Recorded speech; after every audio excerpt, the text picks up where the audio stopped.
Welcome to Knockhill Racing Circuit, and we are down in Stables Lodge today, and we've been brought down here by Derek Butcher, circuit owner, and we're going to sit and have a little chat about all things Knockhill, looking back at the early years, the glory years, and the touring cars, which is coming up in just a couple of weeks here at Knockhill. Derek, sounds good. Thank you very much for having us down to your lovely lodge. Thank you. It's been a long time since I was down this end of the circuit. Yeah. But you know, we've got some pictures in front of us as well, which is really nice. We can reminisce about the early days of Knockhill, and we've got a cracking picture there. I'll let you pick it up and talk us through what Knockhill was like back in 1973. When you presented me with this picture just moments ago, I was really quite taken with it because it just brought it all back to me. This is the early 70s when Tom Kinnaird, the farmer, was constructing the track. Mm-hmm. It's really just a farm with a track outline in it. I can't see any buildings. And there's the old ex-army shooting lodge in the corner, and there's the railway cutting at Clark's, which went away, because when you came round Hislop's Bend and past the hairpin, that went actually to a coal mine down at the farm. So that was part of the old railway line. It used to be called Railway Bend, and it's now called Hislop's. But yeah, that is a nostalgic photograph, and we'll have to save that. Yeah, it's a very small one, but it does let you see that, you know, very bare, very basic. Like you say, no buildings, but Knockhill had a couple of other uses. There used to be, they did not used to fire at it from the Forth. They used to fire bombs towards it. Am I right in saying that years ago? I think the rumour is it used to be an army training range and shooting range.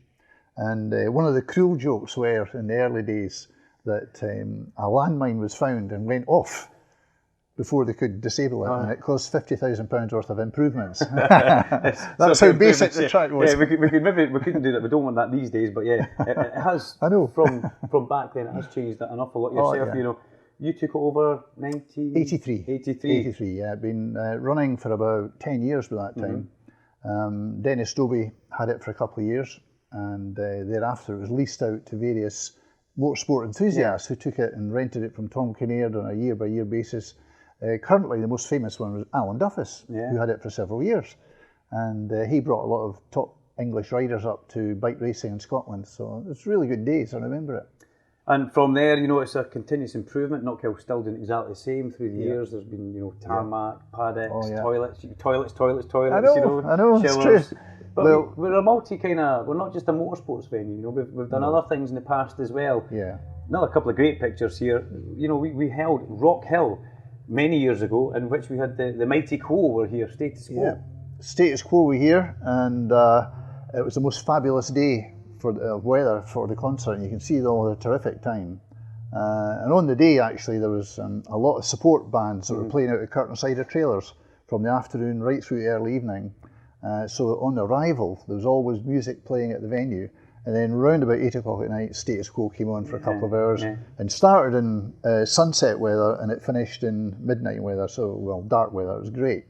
The change in the atmosphere and the lights. And you're a music lover yourself. You go to a lot of concerts. You know, you like your tribute bands and things like that. But I do. You know, what did you think of the Quo when they were here? Were you having a quick pint and having a wee watch of it? Well, I was doing a bit of enjoying the event and doing a bit of people watching, because to be at a real live rock concert with basically a legend band is quite something. I'll never forget it. An amazing night, and a lot of people thoroughly enjoyed it. It was us just trying to use the facilities to make it a multi-purpose facility. Because when I took it over in the 80s, it was only bike testing, bike racing, car testing, car racing, and that was it. And it basically just ran 2.5, 3 days a week. And now, as you know, we run 6-7 days a week continuously and 4 nights a week to accommodate everything that we've created. Yeah, there is a demand for it. There's demand for track action. People want to get on track. It's such a thrilling thing. Today we've got the SMRC car racing out there. If you can maybe hear that in the background, I don't know how good our microphones are, but you know, we've got a decent crowd in. It's anti-clockwise as well. We're doing reverse direction, so that's something that Knockhill has got that's quite unique, isn't it? It's the only track in Britain with a two-way licence for clockwise and anti-clockwise. And it really is a different challenge, obviously. Yeah. And I'm really, really surprised that other tracks in the UK don't try to do that. But I think we had to do a bit of earth moving and a bit of changing of safety and gravel traps. It cost us, we think, about £50,000 to modify the track to make it safe for reverse running. But once you've done it, it's an investment forever. And it really does make it different. Yeah, it's dead exciting, and we were talking about big crowds there, and this is another picture that we need to pick up. A lot of people talk about the glory days of touring cars. You know, I personally think we're almost in the glory days right now. The touring cars that we have there, the racing, how it's done is fabulous. But this, Derek, 1995, that is the peak, isn't it? It is. Just about every manufacturer you could think of had a team, and then a lot of the brave privateers, which are probably from halfway from the grid back, a lot of the privateers came along with their own modified cars.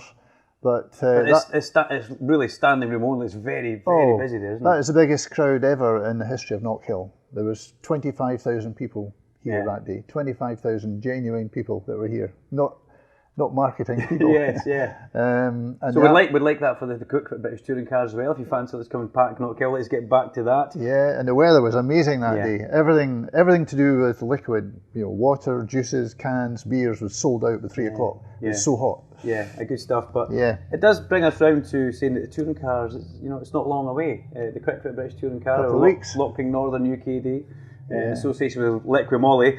And, there's a couple of hometown heroes going to be racing at Eden Moffat, as we know, for Laser Tool Racing. And this bloke here, which is a perfect picture we should maybe hold up. Yeah. Rory. Who would have believed what the future was going to be? Yeah. There he is. This is Jamie and Rory here. Jamie, the older brother, and Rory, I think he'd be about 5-year-old there. Probably not long started primary school. He looks the same. He does. Same facial expression. Well, he was a very quiet, shy wee boy when he was about that age, and he's really developed and nurtured and come out of his shell. But he started karting around about 8-year-old. If you remember, Tom McLaren was here at the kart centre. Yeah.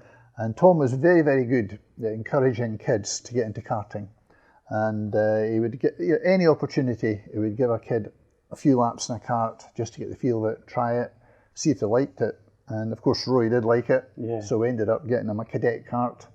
And we did karting at Crail, Knockhill, and the West of Scotland Kart Club. And I think we even ventured away up to Aboyne.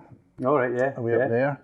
And the boys loved it. Jamie was karting as well. And the two of them really had terrific fun. And they went from karting, they decided to then, maybe follow in your footsteps. They went to two wheels, went bike racing, didn't they? They did. They rode 250 Aprilias and very competitively. And it was great. Rory will always tell you, Jamie was always faster. Little bit. Jamie was always really brave, sometimes too brave. But it was just great to see them. And then quickly after that, Rory transferred into XR2 Fiestas and started racing them when he was 17. And he's never looked back, has he? He's kind of gone and done it himself. He's done it the hard way. And he has. As a father now, how proud that he's inside the top 6 in the Quick Fit British Touring Car Championship and in the next rounds at home. How's that make you feel? And I suppose all touring car drivers have if only stories, but if only Rory had had a couple of better finishes in his races, not due to mechanical failures and maybe a little incident here and there, but had he been consistently getting the points, it could have been so close. So he's got 3 rounds to go, and I know he's going to be fighting hard to get every point he can.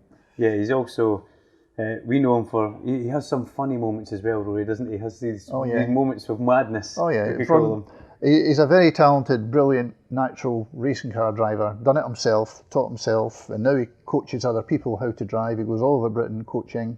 But the one thing you mustn't do is give him a set of car keys or house keys. Yeah. Because if you ask for them back that day or the next day, it's a problem. Yeah, it's a problem. He's had a set of car keys from usually before, starts he's gone away with them. What keys? Yeah. Or there's a big long pause. But he's now married. He's got a lovely wife, Joy, here. Beautiful Joy. And a lovely little boy called Parker as well. So he's got a bit of stability in his life as well.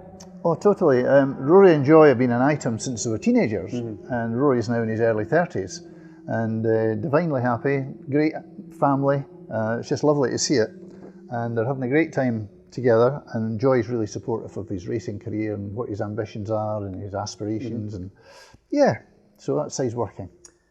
So the touring cars, we've said that a couple of weeks till they're here, it's going to be a great day. They've got a great support package that comes with the touring cars. We have got the Renault Clios this year, their swan song, a fair you could say at Knockhill. Then we get the Minis that join the touring car package next year. Yeah. But what can people expect if they come up to watch the British Touring Car Championship? Well, the thing is, it's atmosphere, that it's charged. from early morning at my balcony here at the lodge, I go out and watch, and from 6:30 the bankings are filling up. You think, well, nothing's actually going to happen until about 9:30. But people come in, they know the situation, they want to get the best part, get their seats down, get their picnic out, just listen to the PA, Duncan, Vincent and co, building up the atmosphere, building out the programme, what is going to happen, driver interviews, team interviews. So it's entertaining, it's great, but the atmosphere is charged. Yes. While television's brilliant to watch touring cars, but to see it live, it's just an added value altogether, you know. It gives you an extra buzz, doesn't it? Oh, it does, it does. And then when there's exciting racing and great overtaking or incidents, the round about you, the crowd just react immediately, and it's so infectious because you're involved in it and you talk to each other, and it's great. It's almost like being at a football match when there's a goal scored. You know, if something happens, there's a big noise from the crowd. So. Yeah, and they do shout and scream like that when there's a great, you know, something worth celebrating. They will react to it because they know what they're watching. They're really sort of knowledgeable, the crowd, you know. Yeah. Well, thank you very much, Derek. That's we, all right. we wish Rory and everybody else, Eden Moffat, the best of luck for of course, the Scottish round. Of course, it's a Scottish round. We want every Scottish driver in all formulas to have a great weekend. Thank you very much. That's right, Dunc. Cheers. Thank you. Thank you.